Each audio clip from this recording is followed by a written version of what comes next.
explain a little bit of how we're gonna finish. I'm gonna explain a little bit of how we're gonna finish. I get to here, okay? I drop my shoulder down, and I'm gonna run at a 45-degree angle. I don't wanna go towards his base, and if he puts his hand out, I wanna run over his shoulder. All right, so I have my 3/4 Nelson in, I vice grip, I drive with my feet, and I crank the head. I'm also going to try and swim him by. So I'm running with my feet, I'm cranking his head, and I'm also trying to pull him by. So I'm kind of doing a little bit of three things there, right? I pull his head off of alignment, I get the grip, and then I get my shoulder inside of the well, I start running to him and pulling his head inside. I don't want him to get his underhook back, okay? So I like the fact that I closed his arm off like this. I'm gonna put my knee into his body. Watch this, guys. I circle and I lift his head up. I shoot my arm deeper and I shove his head down with my whole, like as I'm pressing like this, as I slide my arm down. It's kind of hard to see, but I'm giving Shaheen neck folding pressure the whole time. So if I'm like this and I lift his head, I'm going, I'm shoving his head in down the whole time. And I go all the way to my triceps.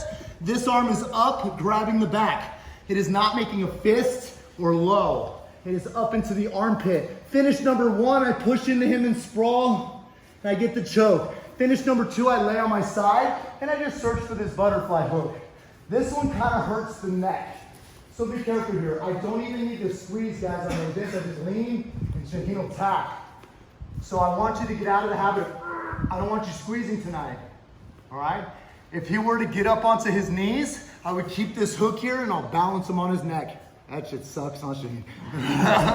So he's literally like being stuck on that carotid and there's a pinch point in your bones right there, okay? So you have a couple ways you can finish. You can also finish from your back in the Darce. We'll go over that, okay? But there's a few different ways to finish, and each one of those ways comes with its own little extra techniques. You know what I'm saying? There's a little mini game in each one of them. So for now, we'll just get him here, I pull his head, I get my arm inside the well, I pull him over, I get my knee inside, just so that it blocks off him getting his underhook back. See, a lot of people sprawl here and I run into that. Yeah, you see that, guys? So if I come over here and knock him over, I put my knee here, trying to draw him back now I've blocked him off. You see, I pull his head up, I shove the arm in, and I'll either push in on the arm if I have it trapped right, or I'll make him lean on it.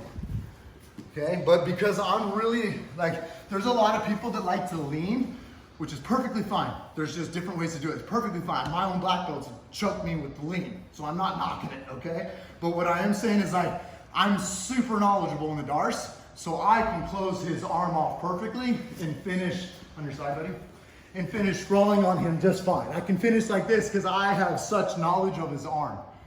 I feel like as I've gone around the world teaching this, that the people who like the lay version is because he can do it with the underhook.